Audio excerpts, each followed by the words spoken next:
Si toi connais la présence de la boîte à même moi je ne suis pas Jean-Jacques, je suis pacifique. Alléluia. Peut-être que lui a un bon travail, il a bien placé. C'est pour cela qu'il pouvait faire ça. Mais moi je vais chercher petit à petit. Quelqu'un peut dire amen très fort. Amen. Alléluia. Amen. Un chien ne peut pas dire à la tortue, la pluie est là. Courons vite, sinon la pluie va nous attraper. La tortue ne fera rien. Même s'il a la volonté de courir, il ne peut pas courir.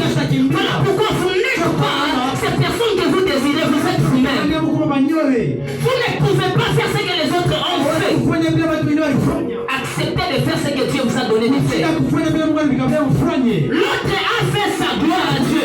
L'autre a accompli sa gloire à Dieu. L'autre a acheté sa gloire à Dieu. Toi tu as pour moi aussi, j'achèterai ce que je peux avec le fait que j'ai. Mais je ne me mettrai pas dans la concurrence. Je ne me mettrai pas dans la rivalité. Je ne me mettrai pas dans la concurrence avec les autres.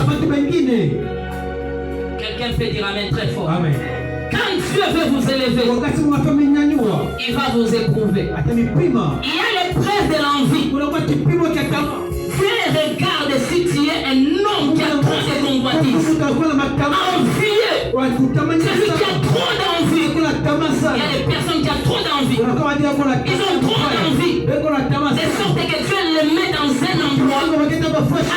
Seulement des personnes qui ont des choses que lui veut. La personne vient aujourd'hui avec des tels souliers, telle paire de souliers. Demain d'autres paires de souliers. Demain costume, le costume, l'autre jour costume. Et là tu commences à te sentir en danger. Oh mes amis, ça vit bien tous les jours. Moi aussi, je dois commencer à porter des costumes. Si l'autre a acheté des costumes, c'est parce qu'il a eu de l'argent. Mais toi, comme tu n'as pas de l'argent pour des costumes, tu vas voler. Tu prendras l'argent de ta construction pour aller acheter un costume.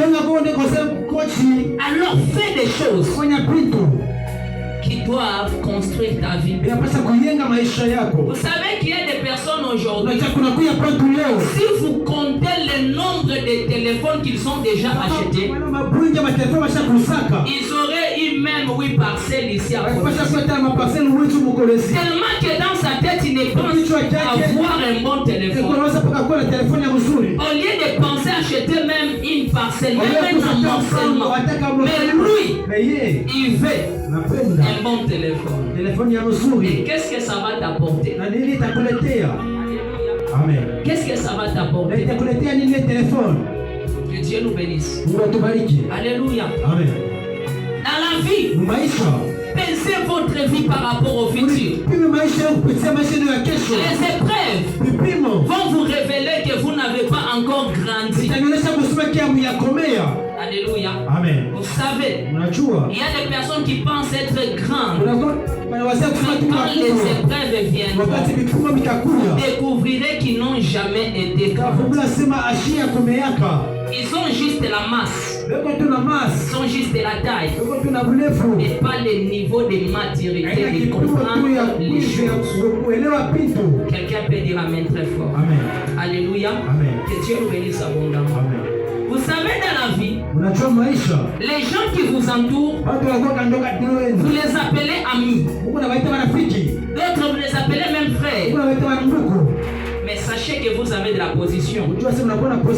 C'est pour cela qu'ils vous entourent. Un jour te fera passer par une épreuve afin de te révéler que ces personnes ne t'ont jamais aimé. Ces personnes ne sont jamais souciées de ta vie. Ils regardent juste ce que tu as et ce que tu fais. Quelqu'un peut dire très fort. Alléluia. Quand tu travailles, tout le monde vient chez toi. Mais lorsqu'ils apprennent seulement que tu n'as plus de travail, est-ce que ces mêmes personnes ils t'écrivent encore? Est-ce que ces personnes ils te disent même compris pour toi?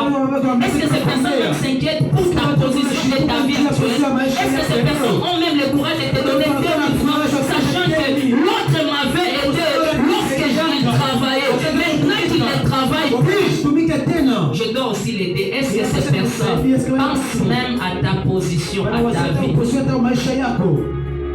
Lorsque vous êtes mis à l'épreuve, vous découvrez qui est votre ami, qui est votre ennemi.